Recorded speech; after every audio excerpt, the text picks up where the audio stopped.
প্রিয় দর্শক, বিনোদন জগতের সব খবর নিয়ে এই মুহূর্তে আপনাদের সঙ্গে রয়েছে আমি রিপোর্টার জেসিকা। নায়িকা অপু বিশ্বাসের ধৈর্যের অবসান ঘটেছে। অবশেষে শাকিব খান বুবলিকে নয়, অপু বিশ্বাসকে ভালোবাসতেন তার প্রমাণ তিনি দিয়ে দিয়েছেন। যারা নেগেটিভ মানসিকতার তারা সবসময় নেগেটিভ মেন্টালিটিরই থাকবে, কারণ তাদের বেসিকটা এরকম। ভাইয়া, এখন আমি যতই তাদেরকে ইনভাইট করি, যতই তাদেরকে বলি, তাদের ওই অভ্যন্তরীণ বা ভিতরকার সেই নেগেটিভ জিনিসটা তো আমি ঠিক করতে পারবো না, কারণ তারা এটা হয়তো বা এটা তাদের একটা পৈশাচিক আনন্দ যে তারা অন্যকে অপমান করে শান্তি পায়। আপনজন রক্ত, এটা না গড গিফটেড। এটার ফিল, এটার রিয়েলাইজেশনটা না এক্সপ্লেন করা যায় না। আমার খারাপ লাগে কি জানেন, ও ভীষণ একা। শাকিবকে আমি ভালোবেসে বিয়ে করেছিলাম, এটা কোনো তুচ্ছ বিষয় নয়। শাকিব আমার হৃদয়ে এখনো আছে, আর শাকিবের সম্মানের জায়গাটা আমি ঠিক একই রকমই রেখেছি। আব্রামের জীবনটা অনিশ্চয়তার মধ্যে দিয়ে যাচ্ছে।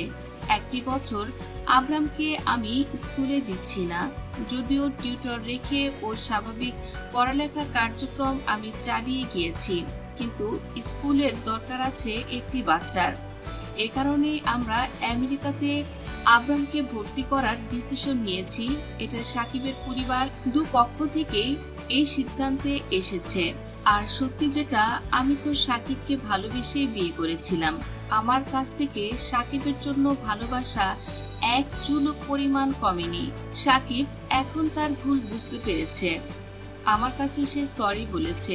যদিও আমি শাকিবকে বলেছি, তুমি কেন সরি হচ্ছ, দোষ তো আমারই ছিল। আমি তো তোমার কথা না শুনেই মিডিয়াতে এসে তোমাকে নিয়ে অনেক কথা বলেছি, যেটা তুমি সেই মুহূর্তে মানতে পারোনি।